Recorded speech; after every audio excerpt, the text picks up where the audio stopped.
Hello everyone, welcome to my channel Praneeta Shukla study hub. I hope आपको मेरे video अच्छे लग रहे होंगे।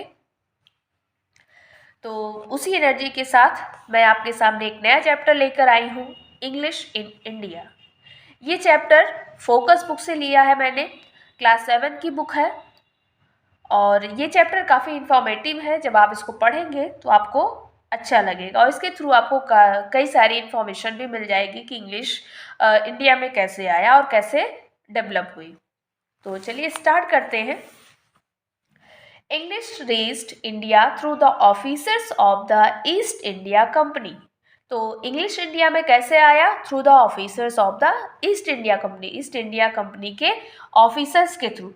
अदर ट्रेडर्स, और जो दूसरे ट्रेडर्स यानी कि व्यापारी जो इंडिया में आए उनके through, and also through missionaries, और मिशनरीज के थ्रू भी इंग्लिश इंडिया में आई। तो मिशनरीज कौन होते हैं? मिशनरीज होते हैं धर्म प्रचारक, जो अपने रिलीजन का एडवर्टीजमेंट करें, प्रचार प्रसार करें अपने धर्म का, उन्हीं को बोलते हैं मिशनरीज।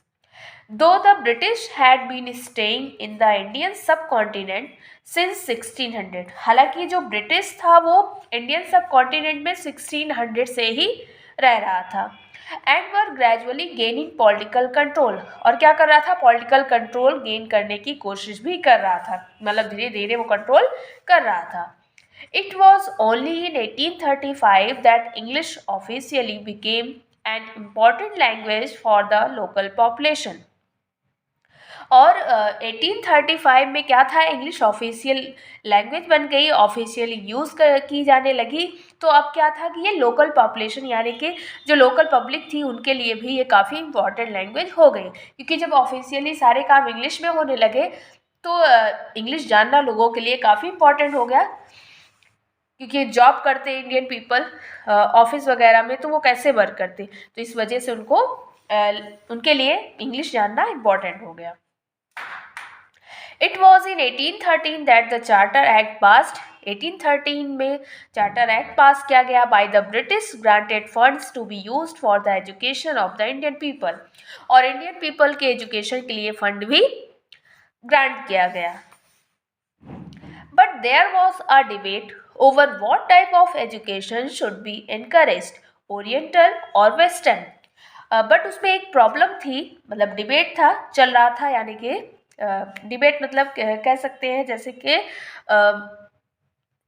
ये डिसीजन नहीं ले पा रहे थे कि जो एजुकेशन दिया जाए वो किस तरीके का एजुकेशन दिया जाए, ओरिएंटल होना चाहिए या वेस्टर्न होना चाहिए, यानी कि ब्रिटिश के अकॉर्डिंग वेस्टर्न होना चाहिए, या ओरिएंटल यानी कि इंडिया के कल्चर को, सारी चीज़ों को ऐड करते हुए ट्रेडिशन को दिया जाए।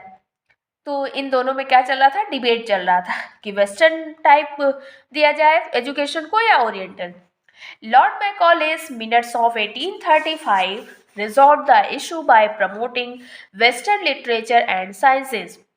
तो लॉर्ड मैकॉले का एक एक्ट आया 1835 में जिसने इस प्रॉब्लम को सॉल्व कर दिया। तो उन्होंने किसको प्रमोट किया? वेस्टर्न लिटरेचर एंड साइंसेस को प्रमोट किया, जिससे जो है ये प्रॉब्लम सॉल्व हो गई। That were to be taught in the English language. तो इन्होंने वेस्टर्न लिटरेचर और साइंस को प्रमोट किया, और जो कि किस में पढ़ाई जाती थी? इंग्लिश लैंग्वेज में पढ़ाई जाती थी। The English education act of 1835 set aside funds for schools that were willing to use Western curricula and English as the medium of instruction. 1835 में क्या आया? इंग्लिश एजुकेशन एक्ट आया, और उसमें भी फंड रिलीज़ किया गया। कोई भी एक्ट आता है तो कोई ना कोई फंड रिलीज़ किया जाता है। स्कूलों के लिए रिलीज़ किया गया कि जो कैरिकुलम होगा वो वेस्टर्न का यूज़ किया जाएगा, और मीडियम ऑफ इंस्ट्रक्शन क्या होगा? इंग्लिश होगा, यानी कि जो भी चीज़ें इंस्ट्रक्ट की जा रही हैं और स्कूल का जो कैरिकुलम है वो क्या होगा? सारी चीज़ें वेस्टर्न होंगी। This new trend was given impetus by other official measures by the British, such as the Woods Dispatch of 1854. This new trend was given impetus by other official measures by the British.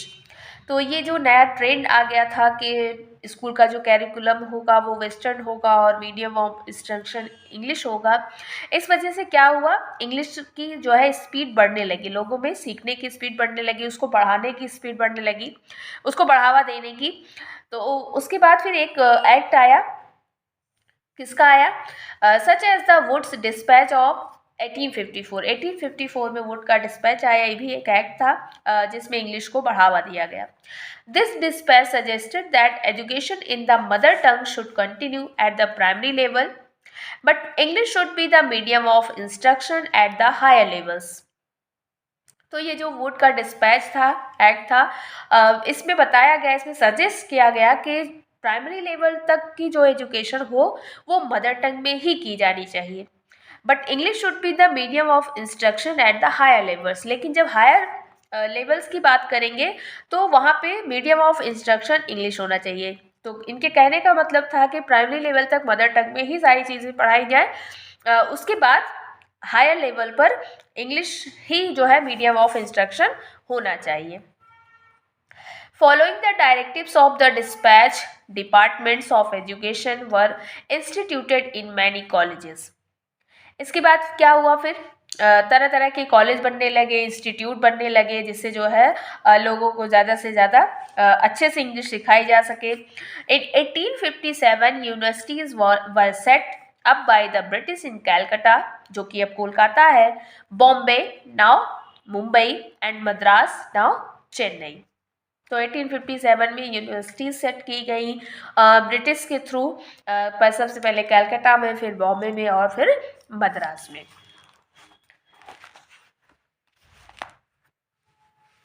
In the meantime, a portion of the local population, especially the middle class, had already been learning English to secure government jobs. तो जैसे जैसे time निकलता गया, क्या होने लगा कि अब जो मिडिल क्लास लोग थे, मिडिल क्लास पीपल थे, वो भी इंग्लिश तेज़ी से सीखने लगे, क्योंकि उनको अपनी गवर्नमेंट जॉब सिक्योर करनी थी, उनको गवर्नमेंट जॉब पानी थी।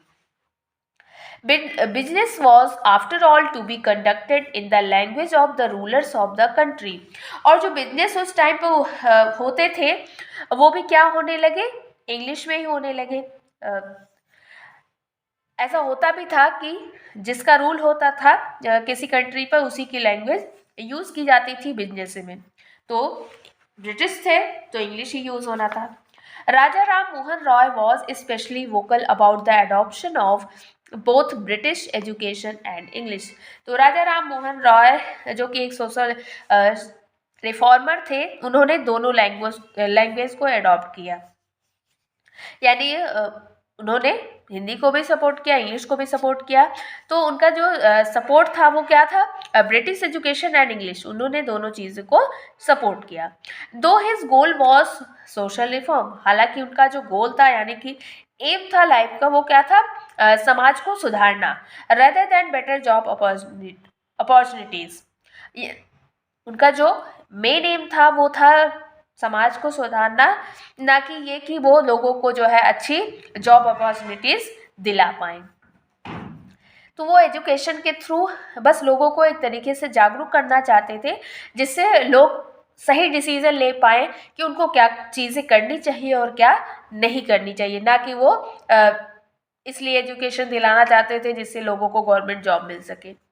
ही help set up the Hindu college at Calcutta, उन्होंने हिंदू कॉलेज सेट करने के में हेल्प की in 1817 and wrote books and journals in English. तो इंग्लिश को बढ़ावा देने के लिए उन्होंने क्या किया, हिंदू कॉलेज इस्टेब्लिश करवाया, उसमें हेल्प की, उसके बाद किताबें लिखी, जर्नल्स लिखे, वो भी किस में, इंग्लिश में।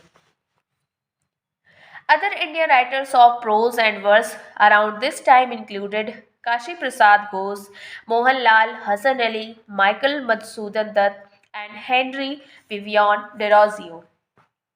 तो उस टाइम पे और भी इंडियन राइटर्स थे जो प्रोज और पोएट्री लिखा करते थे, वर्स मीन्स पोएट्री, जिनमें कुछ नेम भी दिए गए हैं, Kashi Prasad Ghosh, Mohanlal, Hasan Ali, Michael Madhusudan Dutt and Henry Vivian Derozio. Kashi Prasad Ghosh was one of the first Indians to publish a volume of English poetry. Kashi Prasad Ghosh first Indian writer थे जिन्होंने क्या पब्लिश किया था, एक वॉल्यूम पब्लिश किया था, किसका, इंग्लिश पोइट्री। तो वॉल्यूम क्या होता है, वो कलेक्शन ऑफ पोइट्री होता है। तो एक वॉल्यूम में कई सारी पोएम होती हैं, तो वो उन्होंने पब्लिश किया था। This was around the mid 19th century, और ये मिड 19th सेंचुरी की बात है।